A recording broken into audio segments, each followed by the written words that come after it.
바울 사도는 사장 처음에 긍휼하심을 입은 것 같이 이 직분을 받았다 합니다. 이 직분은 주님의 교회에 주의 영광을 비춰주시려고 세운 직분입니다. 이 직분은 사도와 선지자와 목사와 교사로 구분되고, 사도와 선지자는 목사와는 달리 교회의 터가 되는 점에서 특별합니다마는 그리스도를 전하는 점에서는 다르지 않습니다. 사도직의 특별함은 특별하신 그리스도께 있고, 그리스도를 드러낸다는 점에서 소위 말하는 성직만 아니라 다른 모든 소명들도 다 특별합니다. 그리스도 안에 있으면 특별해집니다. 스스로 특별해지려면 괴상하거나 뻔해지는 것인데, 그리스도 안에 있으면 특별해집니다. 누구든지 어떤 일이든지. 직분이나 소명이 그리스도를 드러내기 위하여 있고, 우리 모두가 그리스도와 같아지는 그 장래에는 직분이나 소명도 다 사라집니다. 장차 그리스도만 남는 점에서 특별하고, 역시 교회와 신자의 특별함은 지금 그리스도를 드러내는 데 있습니다. 그리스도를 드러내는 교회와 신자는 거룩하고, 장차는 그리스도의 거룩한 영광만이 새하늘과 새 땅을 가득 채울 겁니다. 바울 선생이 이 직분이라 심지어 말하는 것은 오직 그리스도를 고백하는 것입니다. 그리스도가 사도를 통하여 그리스도의 몸과 지체를 세워가십니다. 그런 까닭에 바울 사도는 누구보다 긍휼하심을 입은 사실을 고백합니다. 인생 가운데 스스로 그리스도를 전할 자 한 사람이라도 있습니까? 우리 가운데 스스로 그리스도를 스스로 깨달을 자 누가 있습니까? 오직 성신이 은혜 베푸셔서 그리스도를 깨닫게도 하시고 전하기도 하십니다. 그처럼 그리스도를 전하고 받는 일이 없는 이 세상은 얼마나 불쌍합니까? 그리스도를 알지 못하는 인생보다 가련한 존재가 있습니까? 긍휼에 풍성하신 하나님이 그 큰 사랑, 우리를 사랑하신 그 큰 사랑을 인하여 허물로 죽은 우리를 그리스도와 함께 살리셨습니다. 그리스도를 전하는 사람도 복음을 받는 사람도 똑같습니다. 우리가 직분과 소명을 통하여 그리스도와 함께 살리신 그리스도의 몸과 지체로서 살아갑니다. 여기에 하나님의 사랑이 있습니다. 하나님의 사랑이 있어 지금 우리가 그리스도의 몸과 지체로 존재합니다. 사랑이신 하나님, 하나님의 그 크신 사랑으로 인하여 우리의 소망은 무너지는 법이 없습니다. 우리의 소망은 사랑이신 하나님의 그 크신 사랑에 완전히 감싸이는 것입니다. 우리가 사랑받을 조건이 조금이라도 있었다면 몰라도 사랑을 전혀 받을 수 없는 우리가 하나님의 사랑을 받았으니 그 사랑에서 하나님이 우리를 절대로 끊어내지 않으십니다. 우리가 어려운 현실에 처하면은 하나님의 사랑에서 마치 끊어진 것처럼 느끼곤 합니다마는 우리의 그 어려운 현실도 그분의 사랑의 손길 안에 있습니다. 사도가 긍휼하심을 입어 사도된 사실을 언급하는 것은 고린도 교회의 절망적인 현실에서 소망을 잃지 아니함을 표시합니다. 오늘 읽은 말씀에 낙심하지 아니한다는 표현이 여러 번 나오지 않았습니까? 교회를 핍박한 자기를 교회의 터로 삼으신 하나님의 사랑을 바라보니까 절망의 현실에 있지만은 주님이 틀림없이 이 고린도 교회의 영광의 소망으로 함께 계심을 깨닫게 됩니다. 나는 아무것도 아닙니다마는 그리스도가 전부이심을 고백할 수 있습니다. 이 서신을 이제 보내고 고린도를 얼마 후에 방문하게 될 때에 그의 앞에 어떤 일이 기다릴지 전혀 모릅니다마는 영광의 소망이신 주님은 그때에도 틀림없이 참된 해답이 되실 것입니다. 사도의 이런 심정을 생각하면서 지난 시간에 이어 사도의 교훈을 생각하겠습니다.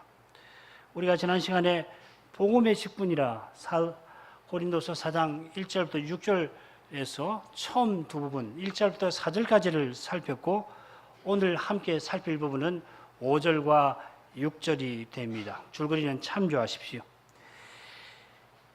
이 셋째 부분이 첫째 부분과 같이 복음의 직분을 맡은 사람다웠게 사도가 오직 그리스도를 전하는 점을 강조하고 있습니다.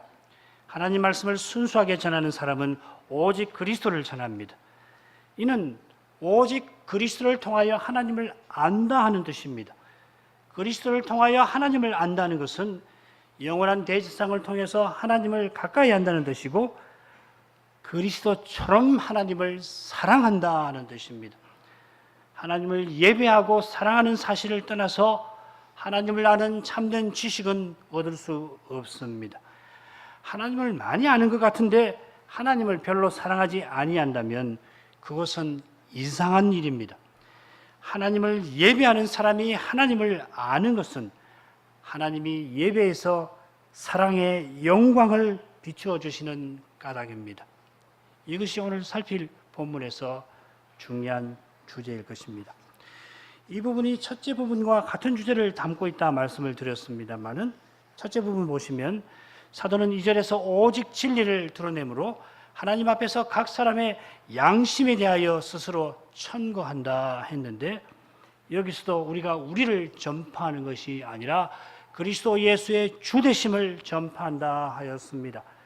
진리신 그리스도를 전파하는 거기에 사도됨이 있습니다. 교회가 사도적 교회가 되는 유일한 길은 사도와 같이 사도가 전한 대로 그리스도를 전파하고 받는 데 있습니다. 마찬가지로 6절에서 사도는 자기가 어떻게 사도로 봉사하게 되었는지 그 이유를 밝힙니다. 하나님이 하나님의 영광을 아는 빛을 자기 마음에 비추신 그 사실이 있어서 이게 소위 다메섹 사건인데 그 사실이 있어 바울이 사도로 섰습니다. 다메섹 가는 길에서 바울은 대낮보다 더 밝은 그리스도의 광채를 보았고 그 일로 사도로 세움 받았습니다. 바로 이 주제가 고린도후서 2장 14절부터 시작되는 전체 단락에서 2장 14절에서 4장 6절까지인데 이 단락에서 얼마나 중요한지는 이미 알고 계실 겁니다. 이 줄거리도 기억나실 겁니다. 2장 14절부터 3장 6절까지 이 첫 부분에서 특별히 고린도후서 3장 처음을 보면 사도가 자천서 이야기를 꺼냅니다. 이 이야기에 사도의 비통한 심정이 묻어 있지 않습니까? 다른 교회들이 오해해서 바울 선생을 무시하는 그런 때에도 고린도 교회가 나서서 그게 무슨 소리십니까? 우리 바울 사도가 고린도에 와서 어떻게 그리스도를 순전히 전했고 그 결과로 이 음란의 도시라고 하는 이 고린도에 그리스도의 몸으로서 교회가 서신 거 정녕 모르고 하시는 말씀입니까? 누가 뭐라 해도 우리가 바울 사도의 청거서입니다. 그렇게 할 만한데 사정은 오히려 정반대입니다. 바울 사도가 이제 세 번째로 고린도 교회를 방문하려는 마당에 우리가 다시 자천하기를 시작하겠느냐 하면서 이 고린도 교회가 사도를 오해하고 무시하고 멸시하는 사실을 밝힙니다. 사실을 말합니다마는 비통한 심정을 토합니다. 사도가 만일 사람으로 조금이라도 행했다면 배은망덕도 유분수지 하면서 다시는 그들을 보려 하지 않았을 겁니다. 아울러서 사도는 사도권의 근거를 이 대목에서 분명히 말한 다음에 오늘 이건 말씀 낭독해드린 굿부분 4장 7절부터 5장 10절에서 고난과 영광의 주제를 본격적으로 풀어갈 겁니다. 지금은 고난의 삶을 살아가지만 장차는 영광이 임합니다. 현재 고난이 장래의 영광을 이룹니다. 우리의 잠시 받는 환난에 경한 것이 지극히 크고 영원한 영광에 중한 것을 우리에게 이루게 함이니 고난 없이 영광 받지 못합니다. 지금 사람에게 영광을 구하는 사람은 그리스도의 영광에 절대로 이르지 못합니다.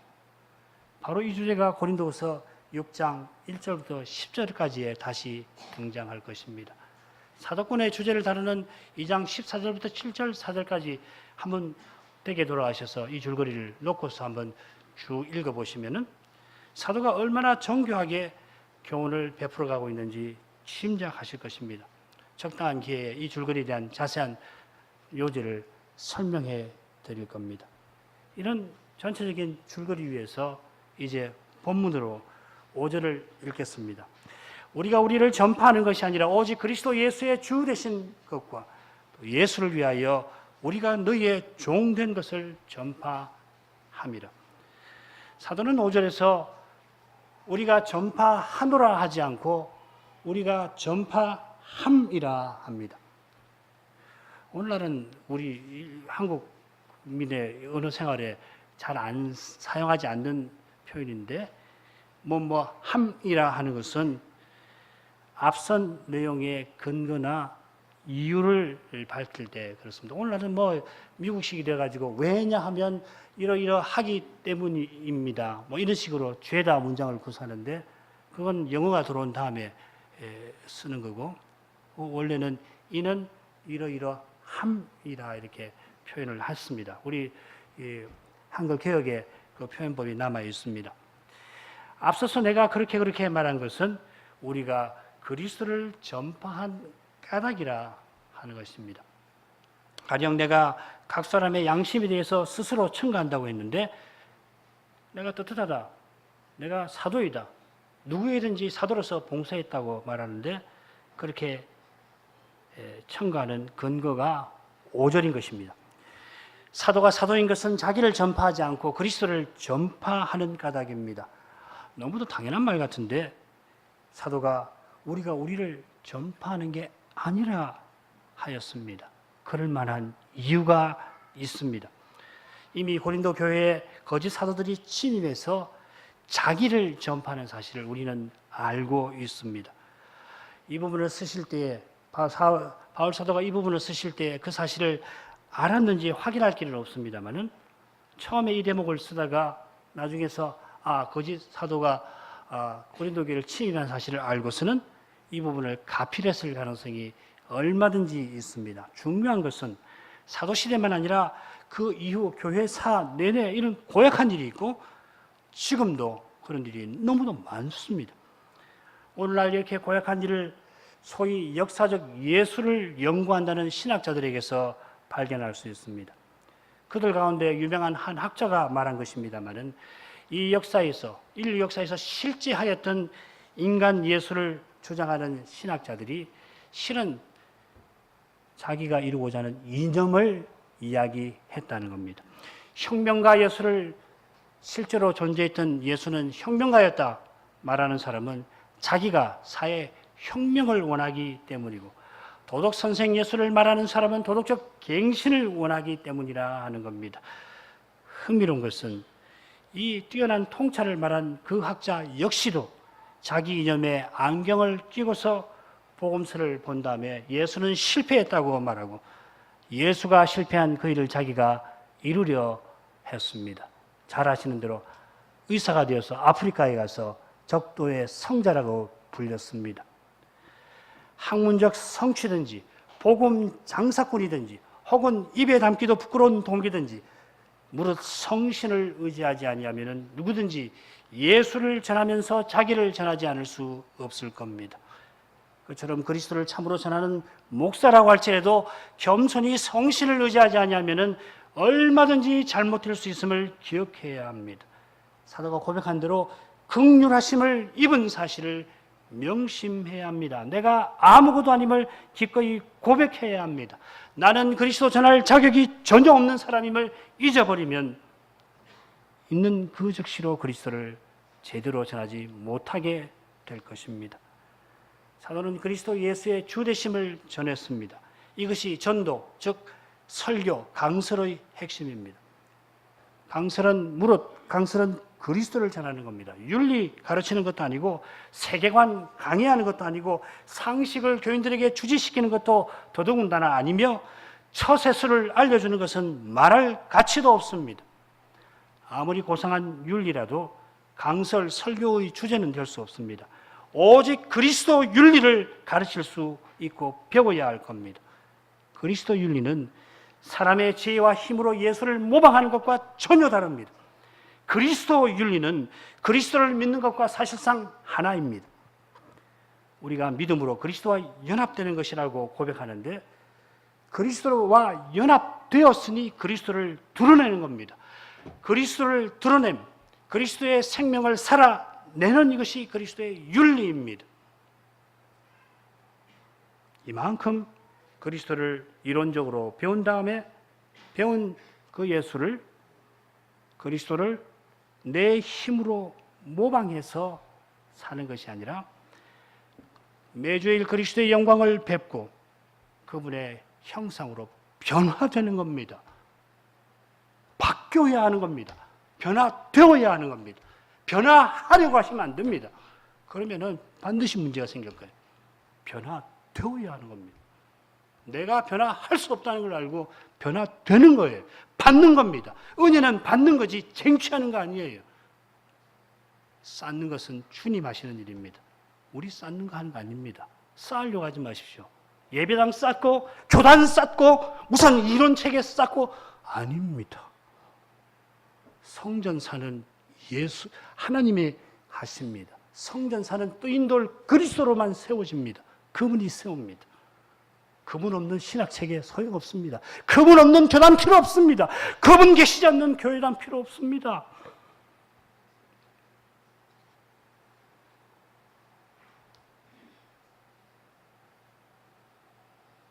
변화를 이룩하려고 하는 사람은 이미 이룩하려는 자기를 드러냅니다.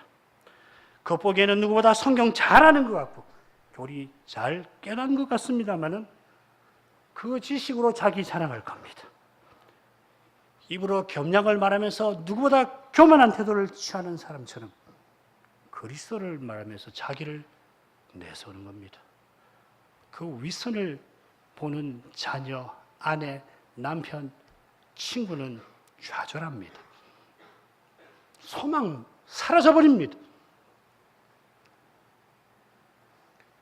그리스도 예수의 주되심은 모든 설교의 주제인 까닭에 우리가 이 표현에 담긴 교훈을 이 자리에 다 살필 수도 없고 또 그럴 필요도 없을 겁니다. 매주일 복음 강설이 예수님이 그리스도이시고 예수 그리스도가 주이심을 전해야 하고 주이신 그리스도를 우리는 매일 드러내기를 힘써야 합니다. 우리가 그리스도를 위해서 존재합니다. 이것이 그리스도의 몸으로서 교회를 가리키는 말입니다. 그처럼 우리가 그리스도의 지체라고 하는 것은 그리스도의 인격을, 사랑을 드러내고 살아간다는 뜻입니다. 다만 여기서 그리스도 예수의 주되심이라고 사도가 전한다고 할 때에 그리스도의 부활을 강조하고 있다. 이 점은 말씀드리겠습니다. 오늘 예배에서 낭독한 본문을 돌아가서 보시면은 고난을 교훈하는 4장 7절부터 15절을 한번 보십시오. 거기 어떤 친구가 많이 나오는지 주 그리고 예수라는 친구가 주로 나올 겁니다. 그리스도 칭호는 이 단락의 맨 마지막인 고린도후서 5장 10절에 가야 나옵니다. 한 번 나옵니다. 사도는 다음 단락에서 그리스도의 부활이 신자의 현재와 장래에 어떤 의미를 갖는가 4장 7절 이하에서 고난과 영광이라는 주제로 다룰 것이므로 주 곧 부활하신 그리스도와 예수 사람으로 오신 그리스도를 언급하는 겁니다. 그런 점에서 사도행전을 보십시오. 사도들이 온 천하에 나가서 복음 전할 때 특별히 그리스도의 부활을 힘써 전한 것을 알 수 있습니다. 부활 전한다고 해서 십자가는 별로 전하지 않았다는 뜻 아닙니다. 십자가는 부활과 붙어 있습니다. 부활은 예수님이 십자가 지신 그 일을 하나님이 받으셨다 하는 것입니다. 부활은 그저 역사적 사실이 아닙니다. 무엇보다 하나님이 인정하신 구속 사건입니다. 십자가에 달리신 예수님이 그리스도로서 하나님의 언약을 이 역사에서 다 이루신 것을 언약의 하나님이 그 예수를 다시 살리신 일로 인정해 주신 것이 부활입니다. 그런 까닭에 우리는 그리스도의 부활을 예수의 죽으심을 내 몸에 짊어지는 방식으로 증거합니다. 예수의 죽으심을 짊어지는 방식으로 부활 생명을 살아내어서 우리의 육신의 부활로 나아갑니다. 바로 여기에 그리스도의 몸과 지체로서 교회가 있습니다. 그리스도의 몸과 지체로서 교회는 이 세상에서 그리스도의 부활을 증명합니다. 그리스도는 무엇보다 교회로서 존재하므로 자기의 부활을 역사에서, 현실에서, 세상에서 증거하십니다. 교회 여러분, 말씀을 조차 고난 받으실 때 여러분을 통해서 예수님은 자기의 부활을 입증하십니다. 우리의 탄식을 통하여서 예수는, 부활하신 그리스도는 위대한 선언을 하십니다. 나는 부활하였다. 탄식하며 엎드려 기도할 때 연약한 인생은 울음도 나오지 않습니다. 신음만 나옵니다. 그러나 그 신자의 신음과 탄식을 통해서 하늘에서 그리스도는 나는 부활하였다 선언하시는 겁니다. 너무 슬퍼하지 마십시오. 사도는 그리스도 예수의 주되심과 또한 예수를 위하여 우리가 너희의 종된 것을 전파합니다. 앞서 우리를 전파하는 것이 아니라 했는데 여기서 우리를 전하되 예수를 위해서 너희의 종된 것을 전한다 하였습니다. 자기를 위하여 전하는 것이 아니라 예수를 위하여 전합니다. 예수를 위하여 전하는 까닭은 너희를 섬기기 위함입니다. 우리가 서로를 참으로 위하는 길은 오직 예수를 위하는 거기에 있습니다. 예수를 위하지 아니하고 서로를 참으로 위할 수 없습니다. 서로를 과람하게 위하든지 함부로 대할 뿐입니다. 가람하게 되는 것은 결국 자기를 위하여 다른 사람을 이용하려 하는 것입니다.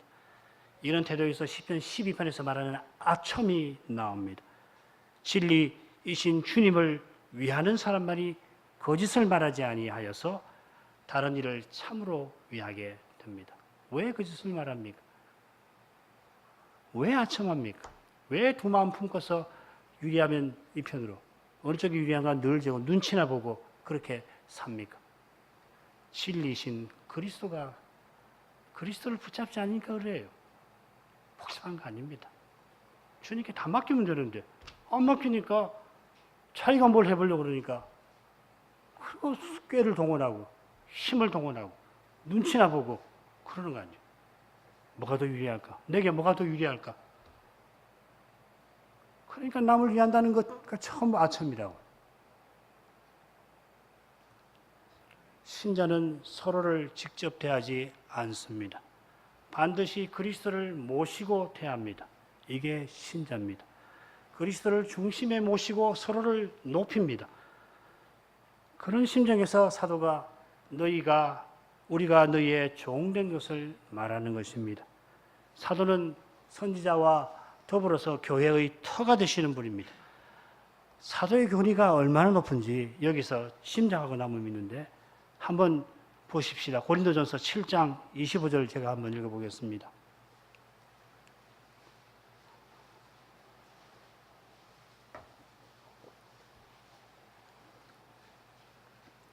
처녀에 대하여는 내가 주께 받은 계명이 없으되 주의 자비하심을 받아서 충성된 자가 되어 사도라는 말입니다.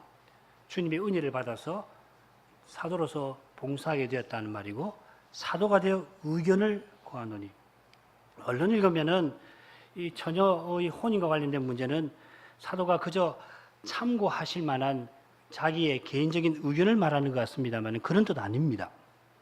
우선 의견보다 판단이라고 번역하는 것이 더 좋습니다. 이 문제에 관해서는 주님께 직접 받은 계명이 없는 까닭에 사도가 주님을 대신해서 주님의 뜻을 전한다, 결정을 전한다 하는 뜻입니다. 그런 까닭에 고린도전서 11장에서 여성 안수에 관련된 문제를 다룰 때에 사도는 16절 결론에서 이렇게 이야기합니다. 변론하려는 태도를 가진 자가 있을지라도 지금 사도가 이야기하는 일과 관련해서 이 변론을 하려고 하는 자가 있을지라도 우리에게나 하나님의 모든 교회에는 그런 규례가 없느니라 선언해 버립니다. 사도가 교훈한 내용은 모든 교회가 따라야 할 규례라 하는 겁니다. 고린도전서 11장에서 여성 안수와 관련해서 사도가 그 세운 규례는 교회라면은 따라야 할 규례입니다. 사도는 오늘날 일개 목사와는 다른 분입니다. 목사는 사도가 교훈한 그것을 신실하게 따라갈 뿐입니다. 사도가 전한 대로 복음을 힘써서 전해야지. 아무리 전해도 사도가 전한 만큼 전할 수 없습니다. 그는 사도가 너희의 종이다 우리가 하였습니다. 사도가 지금 뭘 말하려고 하는 겁니까? 사도가 고린도 교회의 종이 되어서 그들을 섬기려 하는 이것이 바울 사도가 전하려고 하는 그리스도 윤리의 핵심이라 하는 겁니다.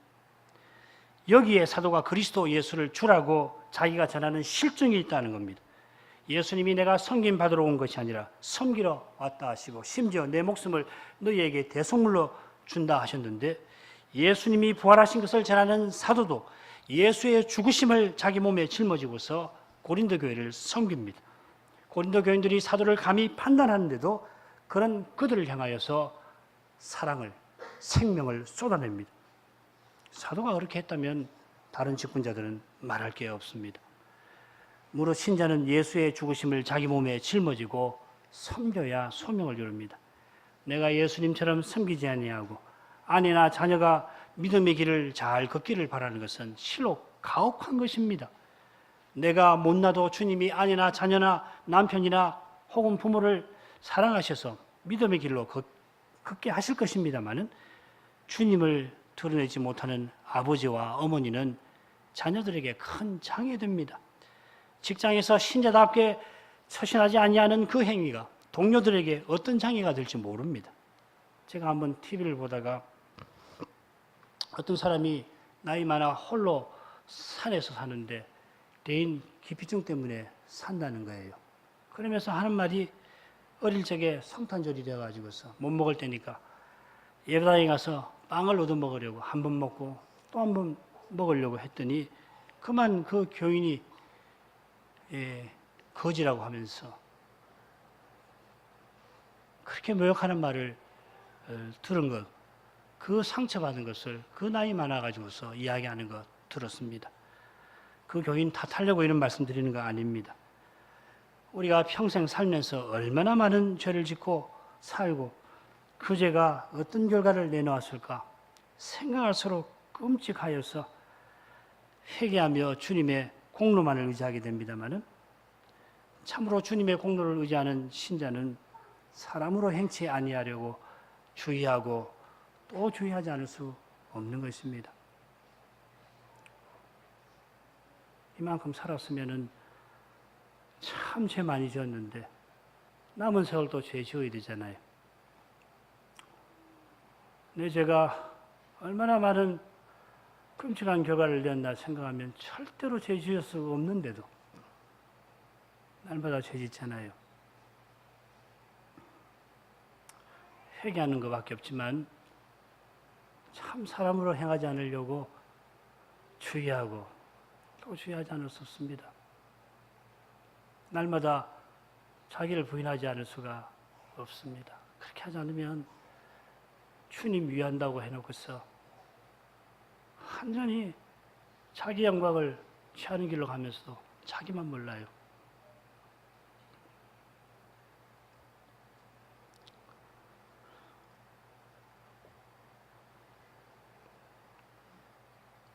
여러분, 구원 얻는 길은 오직 그리스도입니다. 복잡하지 않습니다. 장차 심판대 앞에서 오직 그리스도로 구원받는 거예요. 그처럼 남은 생에 힘써 그리스도를 드러내십시다. 금방 아닙니까? 우리 교회 여러분 연령대 가장 많은 연령대가 얼마인지 아실 겁니다. 금방입니다. 주님 앞에 나아갈 일 얼마 남지 않았어요. 무슨 욕심이 있습니까? 우리가 그리스도를 드러내십시오. 속지 마십시오. 오직 그리스도를 드러내는 겁니다. 그리스도의 사랑을 나타내십시오.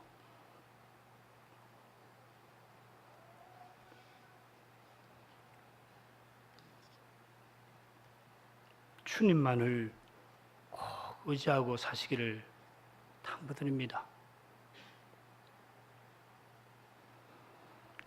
사도는 자기가 사도로서 오직 그리스도를 전한 사실을 5절에서 언급하는데 6절에서는 그렇게 할 수 있었던 이유를 밝힙니다. 읽겠습니다. 어두운 데서 빛이 비추리라 하시던 그 하나님께서 예수 그리스도의 얼굴이 있는 하나님의 영광을 아는 빛을 우리 마음에 비추셨느니라. 6절은 왜냐하면 하고 시작됩니다. 왜냐하면 하나님이 우리 마음에, 내 마음에 빛을, 영광을 비추신 까닭에 내가 그리스도를 전할 수 있었다 하는 겁니다. 요지는 말씀드린 대로입니다만은 사도는 사도권을 다루는 전체 단락 가운데 이 부분에서, 가운데 부분에서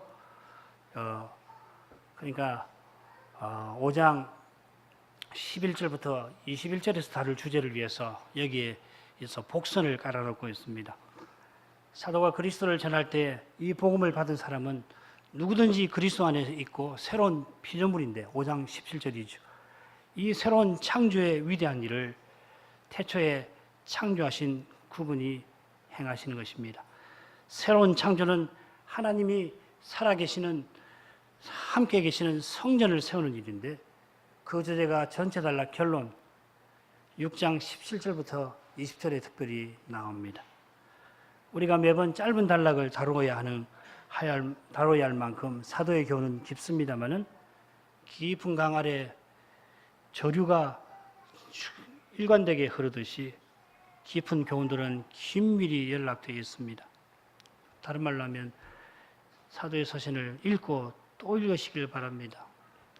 읽고 또 생각해 보시고 6절을 시작하자마자 사도는 하나님을 말씀하시는 분이라고 소개합니다. 우리말에는 하시던이라고 번역이 되어 있습니다만 말씀하시던 이렇게 써놓으시는 것이 좋습니다. 말씀을 앞에 붙여서 읽으시면 좋습니다. 사도가 하나님을 빛을 창조하신 분으로만 소개하지 않고 말씀하셔서 빛을 창조하신 분이라고 고백합니다. 왜 이런 식으로 사도가 표현하는지 이미 짐작하셨을 겁니다. 지금 사도는 그리스도를 전하는 일을 다루는데 자기가 그리스도를 전하는 일은 하나님의 말씀을 전하는 겁니다. 하나님이 태초에 말씀으로 창조하신 것처럼 이제는 말씀으로 재창조하십니다. 사도가 전한 대로 그리스도를 전하는 일이 이렇게 위대합니다. 복음을 순수하게 전하고 받는 거기서 새로운 세계가 열립니다. 아까 특별한 거 이야기했는데 참으로 새로운 거. 이 해아래서는 찾아볼 수 없는, 해아래는 모든 것이 새로운 거 없잖아요. 하나도 없지 않습니까? 이 해아래에서 새로운 것은 어디서 나타나느냐? 순수하게 복음을 전하고 받는 거기 새로운 것이 있습니다. 우리의 마음을 뜨겁게 하고 우리의 마음을 따뜻하게 하고 우리의 마음을 의미로 가득 채우는 그 새로운 말이에요. 안 한 거, 진부한 거, 10년, 20년, 30년을 했는데 거기고 그런 거 말고요. 예측 불가능하고 그러면서 따뜻하고 내 마음을 따뜻하게 만들고 소망하게 만들고 기쁘게 만드는 그 무언 말입니다. 30년을 살았으면 30년을 산 만큼, 평생을 함께 살았으면 산 만큼 내게서, 아무도 아닌 내게서 그 새로움이 나오는 길은 복음을 순수하게 전하고 받는 그것입니다. 죄의 어둠 가운데 소망과 구원의 아름다운 빛이 거기 비칩니다. 어둠이 있는 우리가 빛이 됩니다. 우리가 죄를 범하면 우리의 교회, 가정, 일터에 어둠이 들이옵니다마는 회개하는 우리를 통해서 주님이 빛을 비춥니다. 참된 믿음은 회개로 나타납니다. 회개는 어둠이 전혀 없고 빛만 있는 저 영원한 날을 향하여 나아가는 것입니다. 말씀이 회개를 일으킵니다. 말씀을 듣는 사람만 회개할 죄를 깨닫고 그 죄를 씻을 길을, 용서받는 길을 발견합니다. 그처럼 바울 선생은 다메섹 가는 길에서 그리스도를 배웠고 거기서 하나님의 영광을 깨달았습니다. 태초에 말씀하시던 하나님이 다메섹 가는 그 길에서 그리스도를 바울에게 계시하셨습니다. 대낮보다 더 밝은 빛이 바울과 일행을 비췄는데 바울만이 부활하신 그리스도를 배웠습니다. 그리스도가 사울아 사울아 네가 어찌하여 나를 핍박하느냐 하시고 그를 자기 사도 삼으실 뜻을 그에게 알리셨습니다. 사도행전 26장에 이런 말씀을 하신 기록이 나옵니다. 이스라엘과 이방인들에게서 내가 너를 구원하여 저희에게 보내어 그 눈을 뜨게 하여 어둠에서 빛으로 사단의 권세에서 하나님께로 돌아가게 하고 죄 사함과 나를 믿어 거룩하게 된 무리 가운데서 기업을 얻게 하리라. 부활하신 주님의 말씀이 예수 그리스도의 얼굴에 있는 하나님의 영광입니다. 출애굽기 33, 34장에서 모세가 하나님 내게 영광 보여주십시오. 구할 때 하나님이 자기 이름을 그에게 계시하신 것을 기억하십시오. 물론 시내산 그 만세반석 틈에서 모세가 하나님의 등을 보았습니다만 중요한 것은 하나님이 배동한 자기 백성을 용서하시고 그들과 함께 가나안으로 가신다 계시하신 사실입니다.